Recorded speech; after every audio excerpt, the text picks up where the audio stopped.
Hello and welcome to Spartan News Update at 5. I'm Kyle Brown. And I'm Matei Kanicki. This is your news update for Friday, September 30th.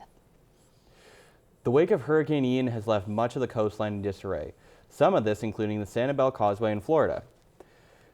A large section of the causeway has swept away due to the hurricane's force, leaving the Sanibel and Captiva Islands cut off from the mainland. This is in addition to the destruction the two islands are feeling from the hurricane, also leaving the 6,700 people from the two barrier islands with little connection as of Wednesday. While the islands attempt to rebuild, Hurricane Ian's strong tropical winds are hitting the North and South Carolina coasts.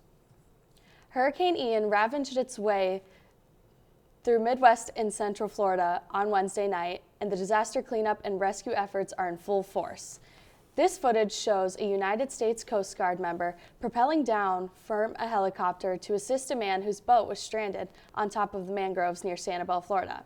The man is okay, and the Coast Guard will continue to conduct rescue operations in the area. Meanwhile, Hurricane Ian has made landfall in South Carolina, but downgraded from a Category 3 to a Category 1. As Russian President Vladimir Putin finalizes his annexation, there has been news of a horrific missile attack on a humanitarian convoy in Zaporizhia, leaving dozens dead. A signing ceremony was held at the Kremlin, which also included a major speech and a rally in Red Square in Moscow. This is a big escalation by Putin as he sees this territory as Russian soil, which he needs to defend by any means necessary. This includes nuclear weapons, which he claims he is not bluffing on, contrary to what Ukraine President Zelensky and others believe.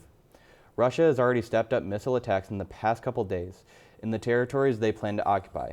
Dnipro has been hit by multiple strikes in the recent days. The House Select Committee for January 6 interviewed Ginny Thomas, a conservative activist and wife of Supreme Court Justice Clarence Thomas, for about 4 hours yesterday. The committee sought to learn more about Ms. Thomas's communications with former Trump Chief of Staff Mark Meadows and Trump-aligned attorney John Eastman. The committee chair said Ms. Thomas maintained the 2020 election was stolen, despite no such evidence. As the 2022 midterms approach, officials in Iowa are working on stopping scams and reassuring voters that the upcoming elections will be secure. Scammers are attempting to spread disinformation through phone calls with messages saying absentee ballots can be processed through the phone. Iowa Secretary of State Paul Pate tried to put voters at ease, saying that the state has a great record of fair elections and officials were working on the case. Meanwhile, a bipartisan group has formed in attempts to quell fears and reaffirm election integrity. In Portage, Michigan, pharmaceutical giant Pfizer expanded their team. On Monday, the company held an all-day event in search for new hires at the Radisson Plaza Hotel in downtown Kalamazoo. Over 200 job positions were open in manufacturing, quality, maintenance, warehouse, and engineering. With jobs being offered on the spot, Pfizer presented money for those eligible to help with relocation and a $4,000 signing bonus. Job positions and descriptions can be found on their online career page. That's all the time we have for today. Check out SpartanNewsroom.com for more updates.